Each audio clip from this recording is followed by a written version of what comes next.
চলো লসাগু গসাগু চ্যাপ্টারের একটি গুরুত্বপূর্ণ প্রশ্নের সমাধান করা যাক।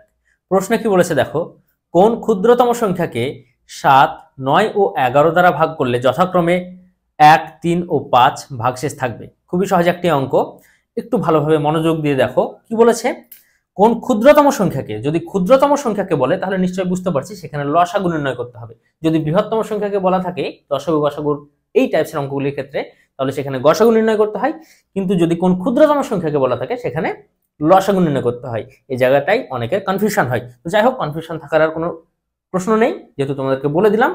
7, 9 এবং 11 প্রদত্ত সংখ্যাগুলি রয়েছে। কি বলেছে যে যথাক্রমে 1, 3 ও 5 কি থাকবে, ভাগশেষ থাকবে। তাহলে 1, 3 এবং 5 এদের থাকা বিয়োগ করবে, এদের থেকে বিয়োগ করবে। তাহলে দেখবে এখানে 6, এখানে 6, এখানেও 6, অর্থাৎ বিয়োগ ফলটা সর্বদা সমান আসবে।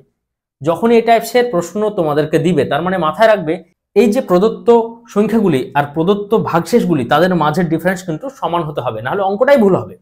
ঠিক আছে, এবার কি করবে দেখো, এই যে প্রদত্ত সংখ্যাগুলি এদের লসাগু নির্ণয় করবে। এরা পরস্পর মৌলিক সংখ্যা, এদেরকে কমন কিছু দ্বারা কাটা যাচ্ছে না, অর্থাৎ এদের গুণফল হবে কি, এদের লসাগু। তাহলে 7 নাম 63 গুণিত 11, তাহলে 3, 9, 6, 693 হবে এদের লসাগু। এবার কি করবে, এই লসাগু থেকে এই যে কমন ডিফারেন্স অর্থাৎ 6 সেটা বিয়োগ করবে। তাহলে কি হবে 687। এই 687 হবে এই প্রশ্নের সঠিক অ্যান্সার। ওকে, যদি ভালো লাগে তো অবশ্যই লাইক করো এবং পরবর্তী ভিডিওর জন্য চ্যানেলটিকে সাবস্ক্রাইব করে রাখো।